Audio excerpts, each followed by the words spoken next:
Hi Josh, we're back on the Homestead SMP server for some more lightly modded Minecraft. Today we're going to expand this place a little bit with a project that is right behind the camera. I'm not going to show you yet, because as you know, I like to record these intros after the fact. But there's something behind you that's very exciting. Why don't we just jump into it? I am so over the Nether. I didn't want to put any of it on film in case it went incredibly poorly, like last time. And it did. It went really badly, but I got plenty of stuff. People have been exploring the Nether and leaving torch trails and lines of cobblestone to make bridges and all sorts of stuff. And some of the torch lines kind of led me to another fortress. And I saw this area, the warped area, on the other side of the Nether fortress. So I made my way over there, and the connection to that land was past a blaze spawner. It was not good for me. I made it over there, and I collected all sorts of stuff, and then on my way back, I died. I managed to evade the blazes several times, and finally got back to the fortress, and a wither skeleton was there, and I guess he took my health down low enough that one blaze fireball thing got me. And my stuff sprayed everywhere. And I got back there, and I grabbed all my stuff, and I ran. I lost out on a bunch of stuff, but I got all my equipment and armor back, and I got a magma cream and a blaze rod. There are these terrifying mosquitoes in the Nether that you don't know they're there until they're attached to your face, and that was terrifying. There's also some kind of bone worm thing that swims through the lava, and you only see it when its back arches over the surface of the lava, kind of like those giant centipedes in the caves, and they're terrifying. But I avoided them. I don't know if you remember at this point, but I made the mending silk touch stuff. So I took the pickaxe after I had done some scouting and seen if I could make it safely, and I grabbed a little bit of warped nylium and a little bit of crimson nylium, and that is going to be crucial. We are going to need these because you can't grow these warped and crimson trees, the stuff that gives you the warped stem and the crimson stem. You can't grow them on anything, including netherrack. You can only grow them the crimson fungus on crimson nylium and the warped fungus on warped nylium. I happened to collect a bunch of other stuff too. I plan on getting shroomlights because once we grow these, a lot of times shroomlights will show up in them. And when one of these machines chops down one of those trees, you get all of the nether wart or the warped wart blocks, you get all of the warped stems or the crimson stems, and you get any shroomlights that have grown in there. Now, if there are any of these weeping vines hanging from the netherwort blocks in the crimson trees, they just fall to the ground. But that's not a big deal at all, because the weeping vines aren't the goal. And also, I learned in a creative world while doing some testing that all of this warped and crimson tree growing is going to have to be done manually, because you can only grow these into trees by bone mealing them. And you have to grow them on either crimson or warped nylium. And if the tree has been there long enough, there's a chance that it'll revert back to netherrack, and then you need to use bone meal to convert the netherrack back to either crimson or warped nylium. And that only works if there's an adjacent crimson or warped nylium. It's all very pain in the ass, and it's going to require my attention. So this is not something that we're going to be able to fully automate. We're going to be able to partially automate it, but it's going to require a lot of manual input, from what I can tell. You can't set a dispenser to automatically tick at netherrack to turn it back into this stuff, because it'll grow grass, and if there's no mushrooms there, then they won't grow. So you need to manually do that, and all of it is just... Is there a fucking spider out here somewhere? Spider!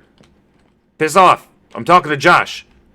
Anyway, long story short, this is going to require a whole lot of manual input, so I'm going to have a dedicated area for each of these. I'm also going to have a dedicated area for some warped and crimson nylium to set up a shifting floor design that will be bone mealed constantly, that will grow us more of these mushrooms. So we will be able to partially automate some of this, and we won't have to go into the nether constantly to hunt for more fungi to grow more trees, because we will be able to replenish that. And the shifting floor will not only produce the fungi, but it'll also produce either warped roots or crimson roots, which we can dump into a composter to make bone meal. So between that and the skeleton spawner that you may remember from very early on, we're going to be able to get plenty of bones. Spider! Where are you? Spider? So to wrap up this clip, I am so over the Nether, and I don't plan on going back there anytime soon. Here I am, back in the bad place again. My next project, the growing the Nether trees project, is going to require a lot of blackstone.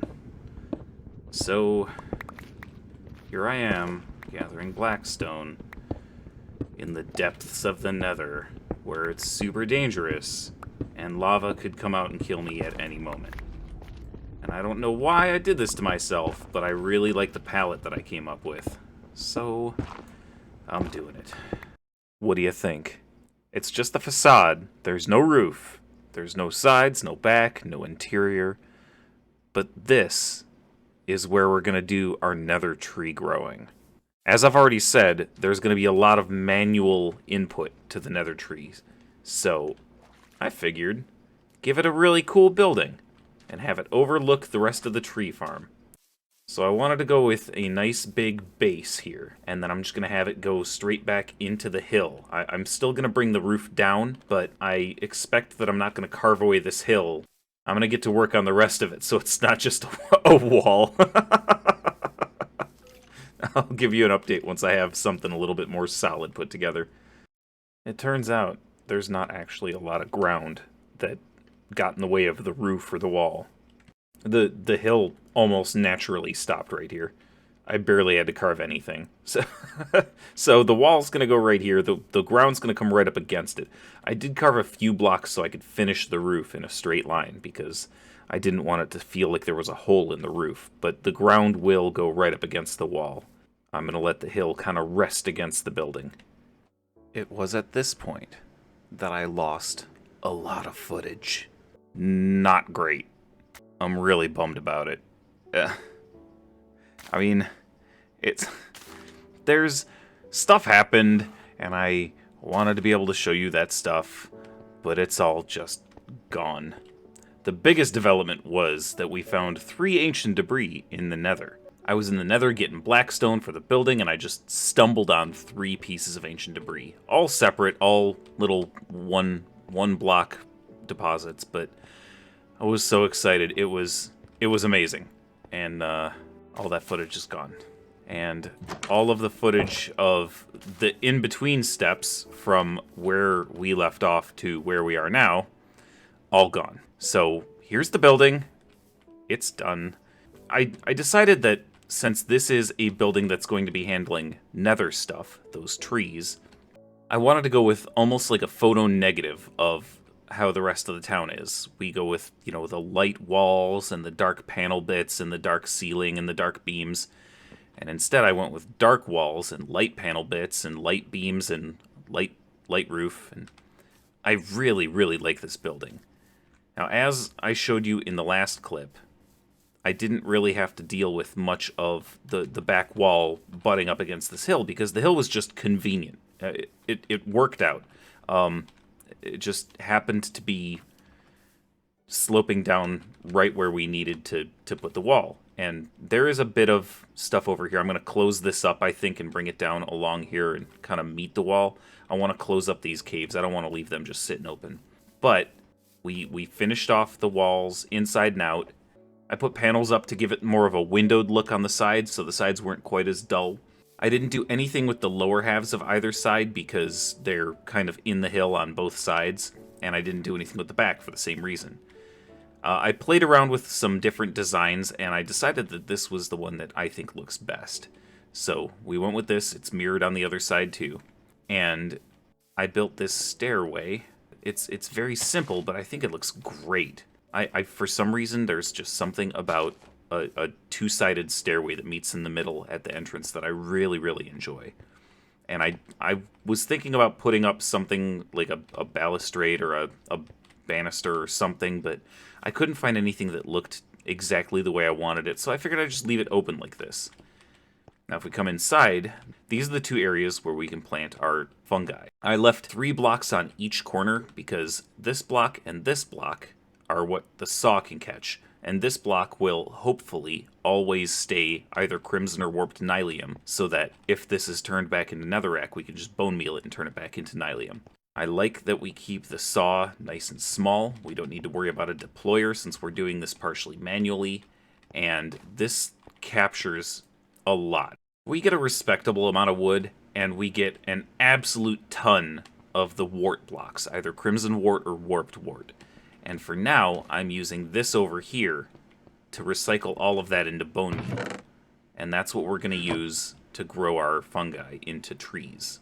I've got these set up on both sides so that we can put wood in here, we can put shroom lights in here because the saw does get the shroom lights, which is very exciting. I'm putting all of like the warped roots and the crimson roots and the vines and stuff in here.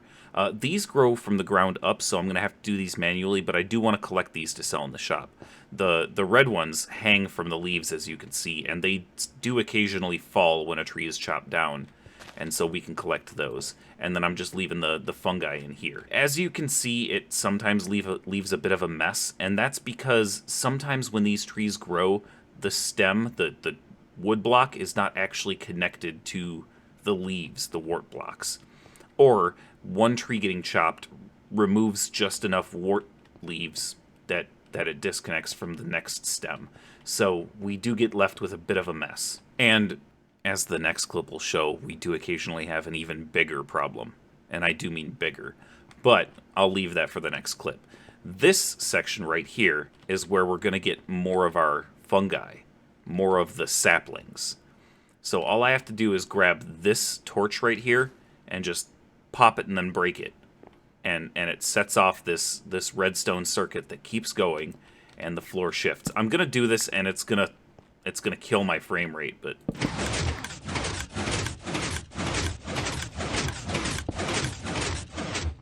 so I have it's kind of a roughshod start and stop sequence because I have not bothered to put the brain power into an actual on-off switch. But it's fine. It works for now, and I'm perfectly happy with it. Right here on both sides, I've got barrels that I can feed bone meal into. They feed down through hoppers to dispensers that are below this block and this block. And the dispensers can pop out bone meal underneath these blocks, and they create the various versions of the nether grasses and the fungi.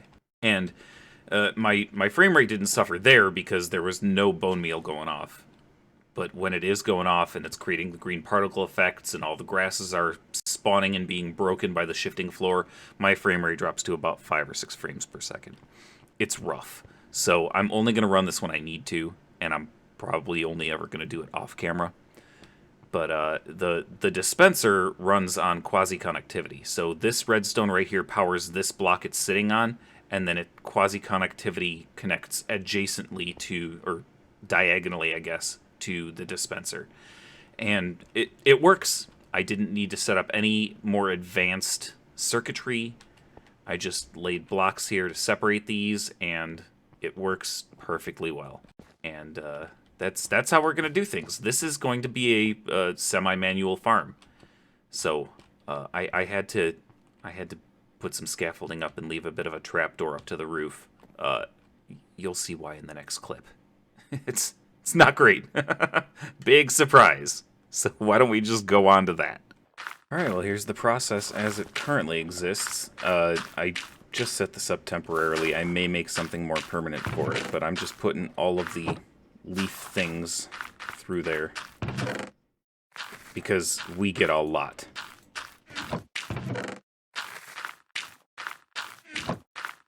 So right now I'm just filtering that stuff through to make bone meal, and then I turn on the machine, plant myself one of the fungi, and grow a little tree.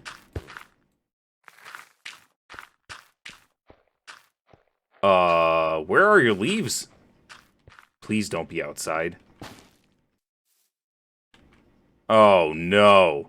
I thought it would stop at the roof. Fuck. Oh, no. I thought the tree was supposed to stop at the roof. It's not gonna chop now. Son of a bitch. Well, despite the tree going through the roof, as you can see, it leaves a mess, because sometimes the way nether trees grow, the stem doesn't appear to be connected to the leaves, the wart blocks. So it requires a lot of manual cleanup on top of the manual input. Now I'm gonna have to make some kind of permanent access to the roof to clean up this kind of mess. I'm excited to be able to sell shroom lights in the store too, because Homestead Depot is not just wood. As I told the others on the server when I announced that the store was open, we are selling lumber and lumber accessories. So I'm looking forward to selling a lot more stuff in the shop. I'm just going to have to make sure that I have the room for it. I've got to clean this place up. I don't know if there's any way to force nether trees to grow shorter than a certain height. I know that there are ways to force, for instance, oak trees to grow taller than a certain height, but, well, this is just damn inconvenient. I have not been doing this for all that long, and this thing is super, super full. And I'm guessing I've only got maybe a couple of stacks of wood. We just get so many of these wart blocks out of this process.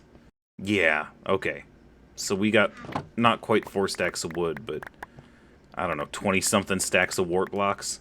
And also, I'm pretty sure I have to go up to the roof and clean up 3 or 4 trees worth of mess. I was really hoping that wouldn't happen very often, but I think it's going to happen at a significant rate. So I may redesign this entire thing and drop this area down 20 blocks or something. I don't know. Because I don't want that happening constantly. I don't want to have to go up to the roof. I don't want to have to leave a trap door to get up and fix a mess. But I think it might be time to start selling. And that makes me very, very happy. I do want to sell these wart blocks eventually, but for now I'm just going to use them for compost. Once we get the bone farm up and running, then I'll start considering that. Alright, so we have significantly less crimson, but that's because I ran it for significantly less time. We started off with less crimson than warped, so I'm gonna have to run this for a while and build up our mushroom reserves. And now it's like extremely low frame rate magic. Shockingly, there was no crimson to clean up above the roof, and there was only 1 warped, and I'm just in awe of the ability of these trees to go through the ceiling. I thought for sure that it would stop at the ceiling. I was pretty sure that... I tested it in creative, and I didn't have an issue. And I thought that would hold true, but I was wrong.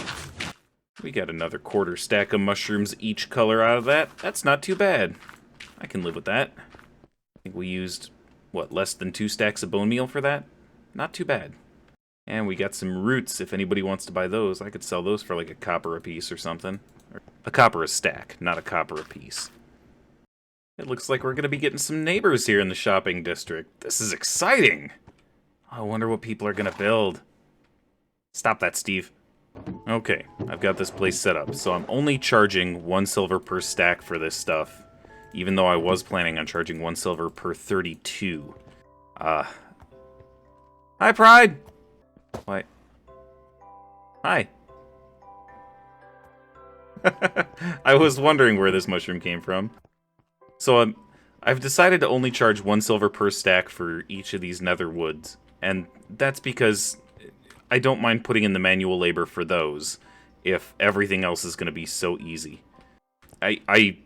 Everybody agreed that 1 silver coin per stack for some of this stuff made sense, and I still feel like I'm ripping people off. So I'm going to try to give people a good deal on the netherwoods if they need them. As far as other stuff, I've decided to keep the fruits at 3 copper per stack.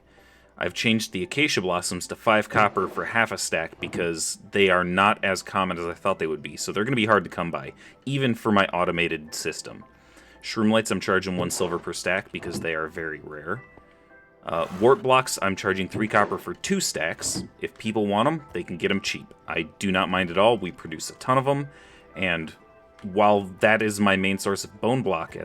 Steve, you're in the way. I'm trying to talk here. While wart blocks... Steve! Rude. While wart blocks are my main source of bone meal right now, I still do want to sell them, so I will sacrifice some bone meal production. Jesus. Stop shouting, I'm talking to Josh! So while selling wart blocks is going to cut into my bone meal production, I think it's worth it to have some for sale if people want them. And all roots and vines I'm only charging 2 copper per stack. So if people want this stuff for decoration purposes, they are welcome to take them. And I'm planning on bringing in the warped vines once I have them, but I am going to have to do that manually with bone meal. Look what I found in Pride's shop. She has Unbreaking. 2 silver coins per book. Sold. I made this stuff earlier, if you remember. I need Unbreaking. I hope Steve hasn't wandered off too far. I saw a creeper out here earlier, and now I'm concerned. Ooh, we've got a park now. That's pretty. I like it. Oh, it's so simple, but it's so nice. Steve! What are you doing behind the bank? Man, can't take you anywhere. Stay! I think we need to put hitching posts outside all these shops. Oh, this is so cute. Oh, I love this. Oh, I didn't... I'm sitting at a table. I should not... You shouldn't have a... There. Don't hold swords at tables. It's bad manners. Come on, Steve. We're going home. I just got home from our run to town and checked the mailbox, and there's raw horse meat in here. And now I feel like it is a threat.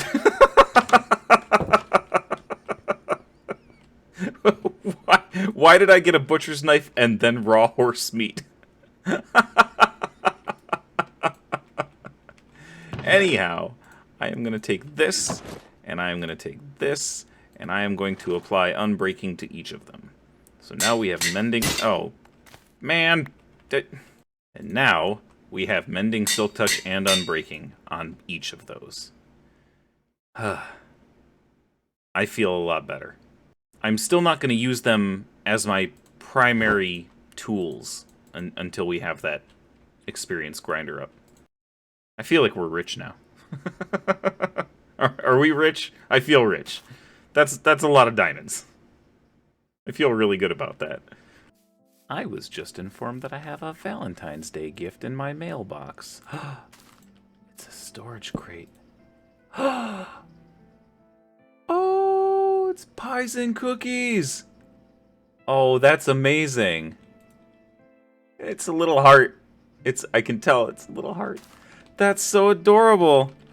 Cora gave us a Valentine's present. Oh, that's so sweet.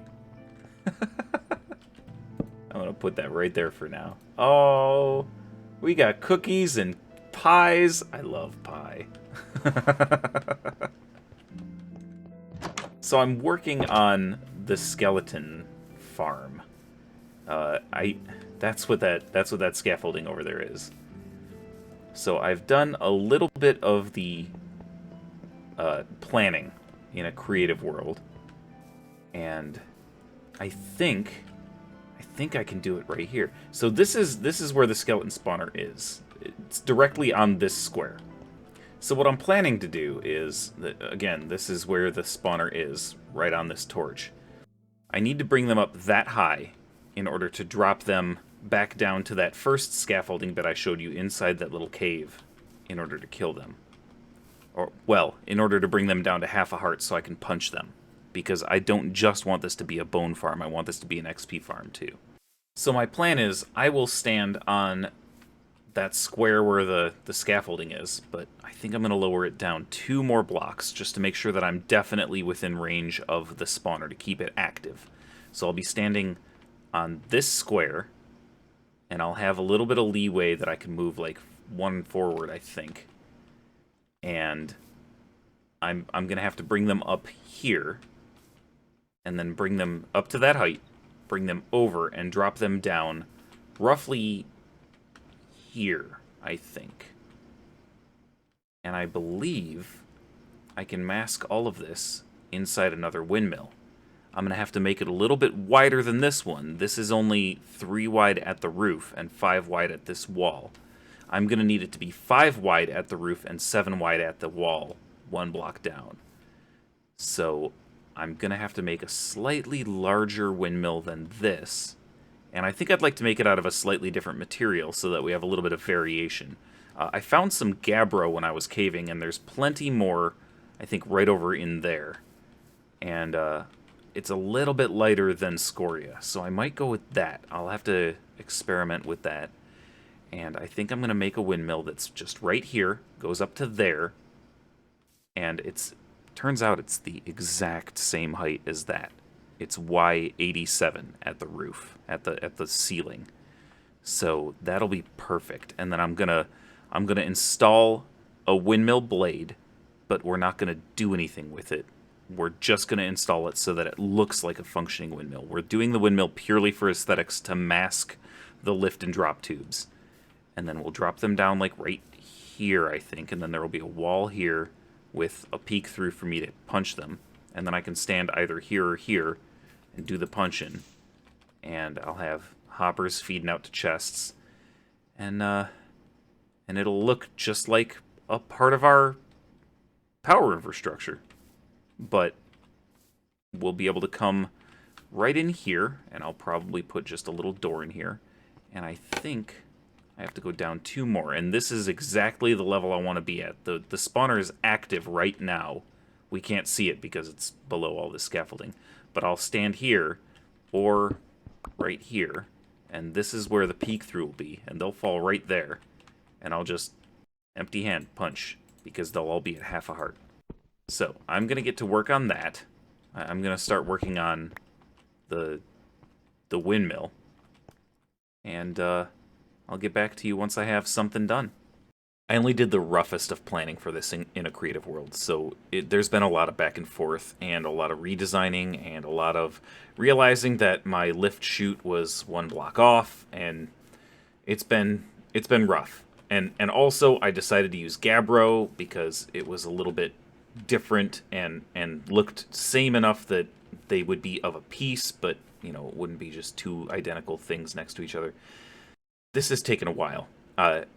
I ran out of gabbro, and then I couldn't find the gabbro that I said was like right over here because it wasn't, and my memory was bad, and I ended up having to...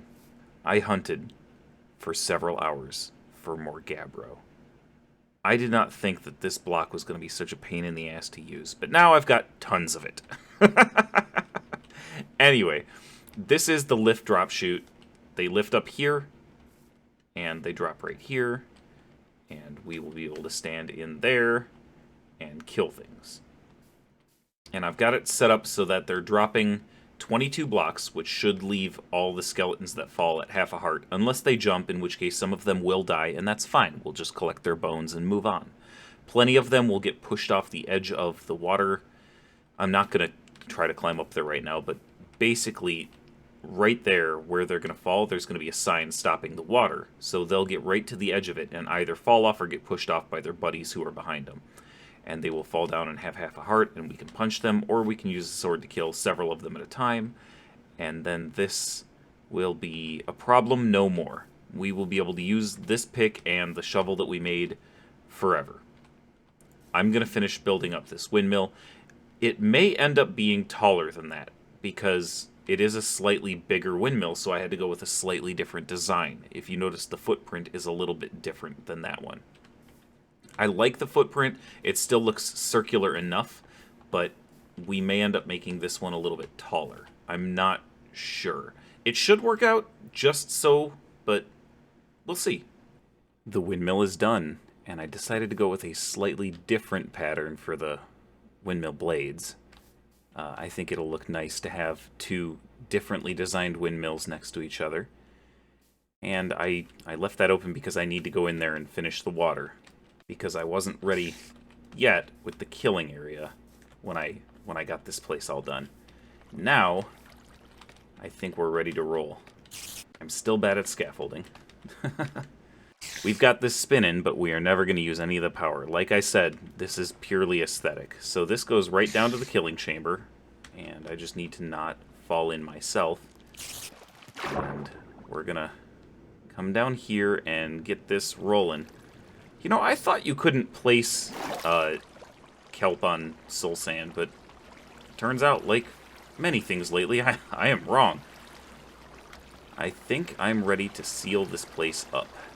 Alright, I think I've got the inside of this place sufficiently lit, and I'm pretty sure the whole thing is sealed up. Just gonna do a once-over real quick. Looks good. Alright, let's get down here and see if we've got skeletons coming in, huh?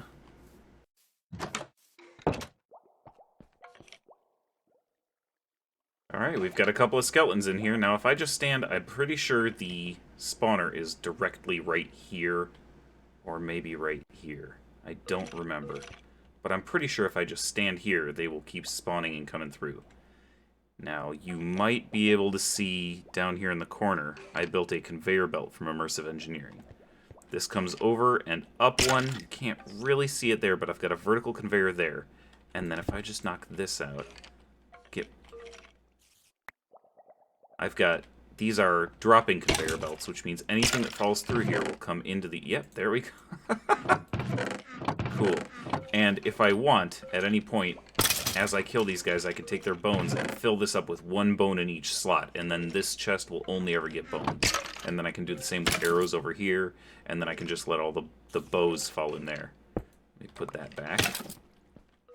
And if I'm correct, yeah, one punch will kill. So I'm just gonna